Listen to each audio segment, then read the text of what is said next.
Al parecer, la orden dada por los dueños de semana, los Gilinski, es publicar este tipo de titulares con los que se ataca directamente al presidente Petro mientras se le lava la cara a la derecha colombiana. Pero el problema es de casi todos los medios y con cifras y evidencias concretas les explicaremos por qué estos medios atacan tanto al gobierno. Así que prestemos muchísima atención. Este es el Grupo Valoren, que le pertenece a la familia Santo Domingo, una de las más poderosas del país. Son dueños nada más y nada menos que de Tiendas de Uno, de Caracol Televisión, de Blue Radio, de La Calle, de El Espectador, entre otros medios que por casualidad son los mismos que atacan día a día al presidente. Solo con esta información ya podríamos determinar por qué sucede, pero falta mucho más por descubrir. Resulta que es esta compañía quien realizó millonarias donaciones a los partidos tradicionales. Le donó a Alianza Verde, al Partido Liberal, al Conservador, al Centro Democrático, la U, Nuevo Liberalismo, Cambio Radical, Dignidad, Verde Oxígeno y Colombia Renaciente. Según Cambio Valoren, recuerden, propiedad de los Santo Domingo, también realizó aportes al Nuevo Liberalismo, tal como lo hicieron los Ardila Lule en 2022 a los mismos partidos de siempre. Y tampoco se podía quedar atrás el hombre más rico de Colombia, el señor Luis Carlos Sarmiento Angulo, que donó 11.000 millones. Pero ¿quién dona tanto dinero y para qué? Y lo más indignante, ¿por qué justamente a estos partidos? Pues tal como se lee, los aportes millonarios del sector privado a nuestros políticos se centraron en los partidos tradicionales de derecha y de centro. Ninguno, ojo, ninguno fue para el pacto histórico, dinero fundamental para que estos partidos pudieran dar lucha y empezaran a combatir contra las reformas de Gustavo Petro. Por eso muchas han sido hundidas, ya que tienen un impacto directo sobre sus negocios, como la reforma laboral, de la que sabemos esto. Están sustentando el Centro Democrático su ponencia de archivo de la reforma laboral. Sin embargo, vean cómo están las curules del Centro Democrático y Cambio Radical, vacías. Definitivamente no les interesa argumentos, no les interesa sustentarle al país, sino simplemente inventarse maniobras para tratar de que no se discuta la reforma laboral. Pero esto no es todo. Trataremos de ser lo más claro posible. Como vimos, para hacer simples donaciones, la suma es extremadamente alta. Así que para un empresario esto debe significar una rentabilidad mucho, pero mucho más alta. Hablamos que, por ejemplo, solo Sarmiento Angulo donó 11.000 millones, a quien Revista Semana le realizó un artículo titulado El Rey Midas. La revista está tan mal que le pareció normal publicar que este señor redacta leyes sin ser funcionario público. En ningún momento reprochó estas declaraciones. Lo que dijeron es que ese señor se siente orgulloso porque los gobiernos que al parecer ha comprado han escuchado su voz crítica sobre asuntos importantes para el país. Pero ¿cuáles son estos asuntos supuestamente importantes para el país? Para ello vamos al artículo de La Nueva Prensa titulado Sarmiento Angulo le redacta las leyes a los gobiernos desde Virgilio Barco. Allí se menciona que fue el gobierno de César Gaviria quien le vendió los bancos que había estatizado por la crisis financiera de los años 80. Samper le vendió el Banco Popular, siendo Sarmiento el único proponente. En el gobierno de Pastrana se creó el 2 por 1000, que hoy ya va en 4 por 1000 y que usó para salvar a los bancos de Sarmiento Angulo. Y si no nos creen, que sea el mismo Pastrana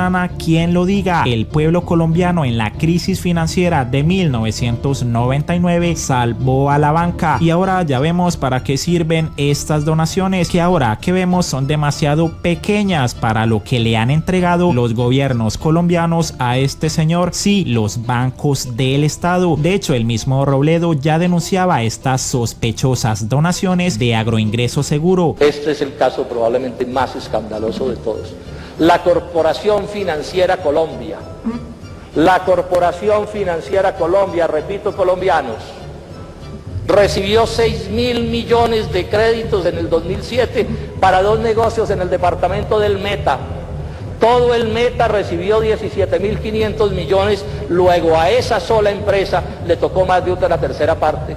¿Y saben quién es el dueño de la empresa? El doctor Luis Carlos Sarmiento Angulo. El doctor Luis Carlos Sarmiento Angulo. se queda con los créditos subsidiados de Agroingreso Seguro, con 1/3 de los créditos del departamento del Meta, mientras los arroceros y los maiceros del Meta hoy están arruinados, abandonados a su suerte, y no consiguen un crédito sino en el mundo de los agiotistas, porque sabemos que esta es la realidad, esta es la plutocracia. Probablemente esto explique por qué el doctor en estos días propuso que se reeligiera nuevamente el presidente Álvaro Uribe. Es que esto es lo que quieren reelegir, colombianos. Esto es lo que quieren reelegir. Esto es lo que quieren perpetuar. Este es el tipo de abusos que están cometiendo y quieren seguir cometiendo con Colombia. El mismo señor pedía la reelección de Álvaro Uribe. ¿Usted le gustaría tener al presidente Uribe por un segundo periodo de reelección? Sí, yo creo que es muy conveniente si podemos en ese tiempo terminar esa labor en la cual él se ha empeñado. Como un caso destacadísimo entre todos los últimos presidentes, es él quien ha enarbolado esa bandera y la ha ejercido con valor y con constancia y con dedicación. ¿Por qué el doctor Luis Carlos y no otro de los aspirantes? Cualquiera que lo quiera hacer me parecería muy bien. ¿Pero a usted en lo particular le gusta el presidente Uribe? Sí, el presidente Uribe ya está ahí y ya ha demostrado que lo quiere hacer y que lo puede hacer. Lo estoy apoyando. Y por eso para 2002 Sarmiento le donó 50 millones a la campaña de Uribe. ¿Y para qué más sirve hacer estas donaciones? Que el mismo Petro nos responda, pues en 2019 dijo: adivinen por dónde pasa la carretera concesionada por el Estado a Luis Carlos Sarmiento entre Puerto López y Puerto Gaitán, exacto por sus 22.000 hectáreas de sus haciendas Pajonales y Mavalle, el Estado enriqueciendo al hombre más rico de Colombia. Y con este tipo de favores cualquiera dona con tranquilidad, pues la donación no parece una donación sino la compra del país. Incluso el mismo Petro ya en 2019 también denunciaba a Odebrecht por ocultar 700.000 millones en tierra, que otra vez sospechosamente Peñalosa pensaba volver urbano. Y cómo no donarle al Centro Democrático si mientras Duque suspendía la restitución de tierras a las víctimas del despojo, Sarmiento Angulo compraba por 61.000 millones de pesos 22.000 hectáreas de tierra, mientras que el Estado le subsidiaba 36.000 millones a la vez que entregó la concesión de la carretera. Así que con estos simples ejemplos colombianos ya comprendemos por qué los partidos de siempre son los que reciben las millonarias donaciones y el pacto histórico recibe 0 pesos. Pero si no solo donas a tus amigos, sino que a la vez eres dueño de los medios de comunicación, ¿cómo puedes hacer para que tus amigos vuelvan a poder y te sigan haciendo este tipo de favores? Exacto, allí es donde aparecen los medios de comunicación con noticias falsas o amañadas. Si usted se considera inteligente, podrá darse cuenta del engaño en las siguientes noticias que vamos a evidenciar. Comencemos con esta que Semana publicó: famosa cadena de tiendas se fue a la quiebra, cerrarán 300 locales y su mercancía se liquidará. A la hora de intentar saber cuál es la empresa, la revista no lo permite a menos que se pague la suscripción. Sin embargo, indagamos y la misma revista había publicado que se trataba de una empresa de Estados Unidos. Sin embargo, con ese titular lograron asustar a los colombianos para que creyeran que las empresas se estaban quebrando por culpa del gobierno Petro, y así se le hace un favor a la derecha para que ganen las elecciones por medio de las campañas del miedo. La FM usó la misma estrategia. Famosa farmacia cerró 900 locales y despide a miles de trabajadores. Otro titular que usaron para asustar, pues la farmacia otra vez era estadounidense, y como ya la gente había empezado a sospechar, cambiaron la estrategia y ya colocan el nombre de Colombia en sus titulares para que así la gente crea que ahora sí es en el país. Quebró empresa muy famosa en Colombia y se complicó la venta de cocas para el almuerzo, pero a la hora de la verdad era otra empresa de Estados Unidos, solo que era famosa en Colombia. Y con este enredo en el lenguaje manipulan a los colombianos. Pero estos medios siguieron evolucionando y ahora se inventan unas noticias que sinceramente ya no las podemos creer. Cuando la leímos creímos que se trataba de una broma, pero recordamos que la estrategia es destruir y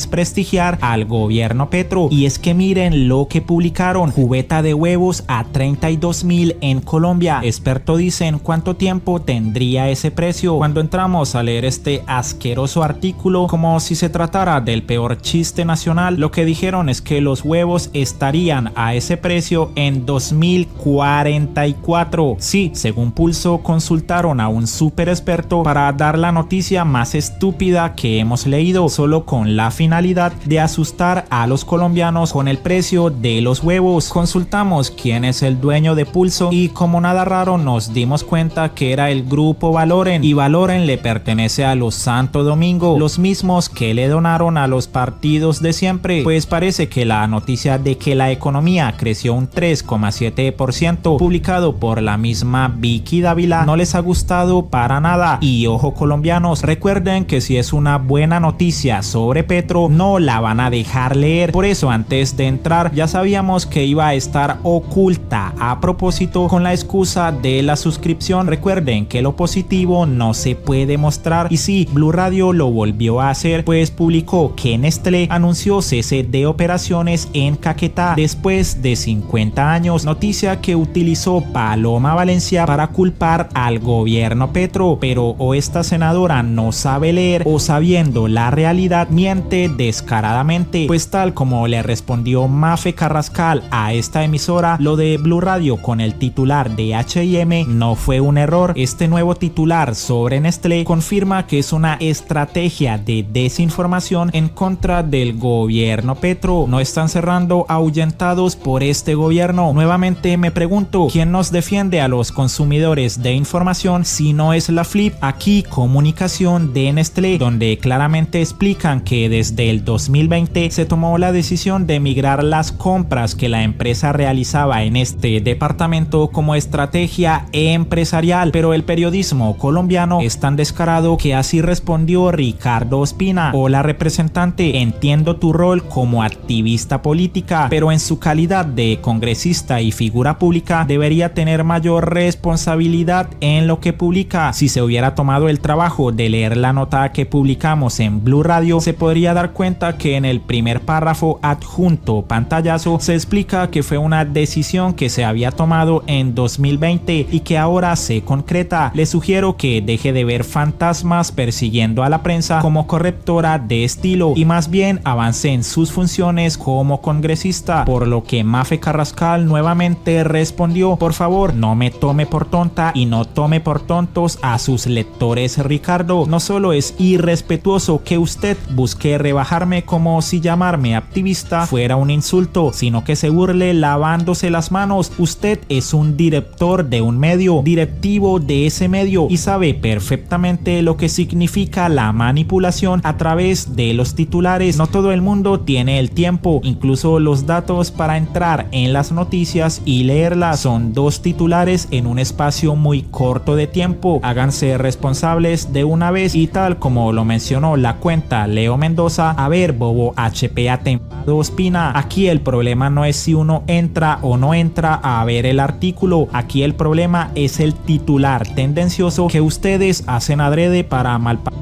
como Andrés Forero, Paloma Valencia y los uribistas que lo siguen hablen Definitivamente no les interesa argumentos, no les interesa sustentarle al país, sino simplemente inventarse maniobras para tratar de que no se discuta la reforma laboral, porque realmente no tienen ellos razón para poder sustentar de que sigan teniendo a la juventud popular en la precariedad laboral. No tienen cómo sustentar con que sigan quitándole los recargos nocturnos a la población, no tienen cómo sustentar que le sigan quitando parte de los recargos cuando se trabaja dominical y festivos, no tienen cómo seguir sustentando de manera cierta que tener en la inestabilidad laboral a la población trabajadora. Supuestamente eso favorece la creación de empresas. No tienen cómo sustentar de verdad cómo desvalorizando el trabajo, es decir, precarizando el trabajo, se genera empleo. Así que ni ellos mismos se escuchan. Nosotros estamos aquí cumpliendo el papel de escucharlos y esperamos que después de que él intervenga se niegue esta ponencia y que podamos iniciar la ponencia positiva para seguir el debate de la reforma pensional, la reforma laboral.